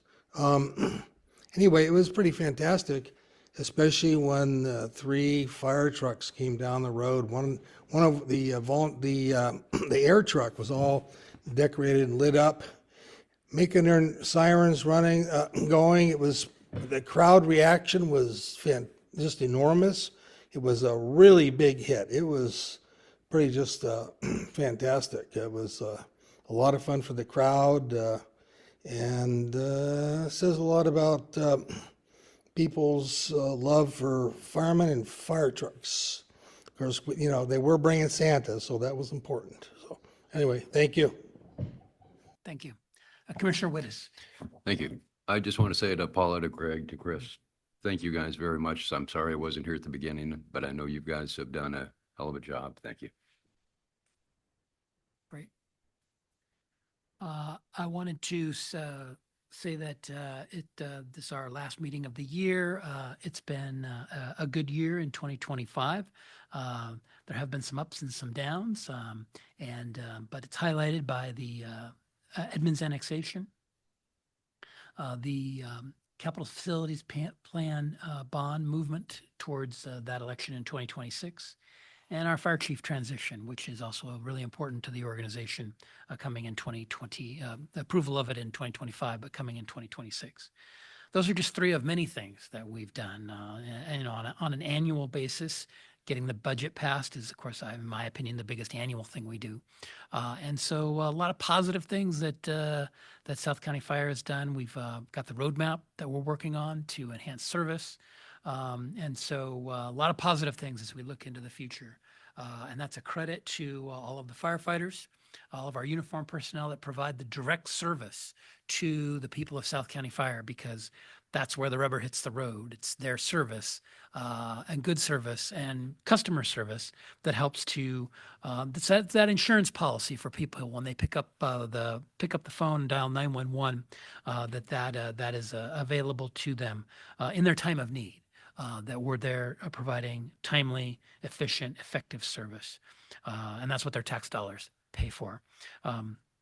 But also to all of our other staff, non-uniform staff, support staff that make everything else go.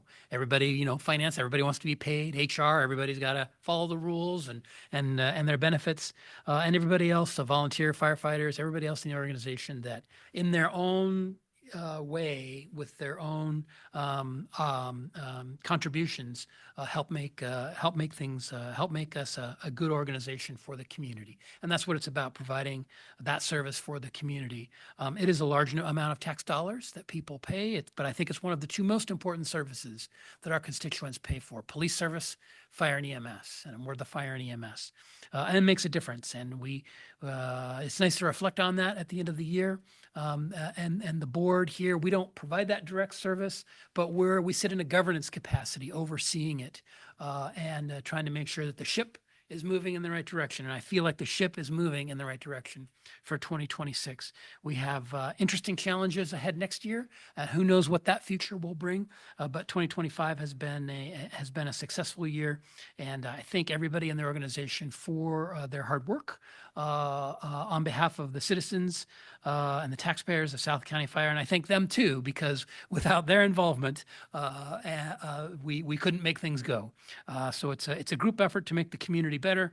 But thank you to everybody, and I wish everybody a happy holidays and a happy new year. Any other commissioner comments? If not, we only are going to need one item of executive session for review the performance of a public employee. I have 3 on there, but we're only going to need 1. And that's going to be pursuant to RCW 4231.10.1G. Let's take at least a 10-minute break. Need a few more signatures on the contracts. And then let's plan to be in executive session from 9:30 to, let's do 9:55, 25 minutes. And we do not anticipate taking action at the conclusion of executive session. And that will leave our next meeting for the first Tuesday of 2026. And without objection, we'll be in a brief recess back to executive session. Thank you.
Back to order at 10 p.m. and without objection, the meeting is adjourned. Happy holidays.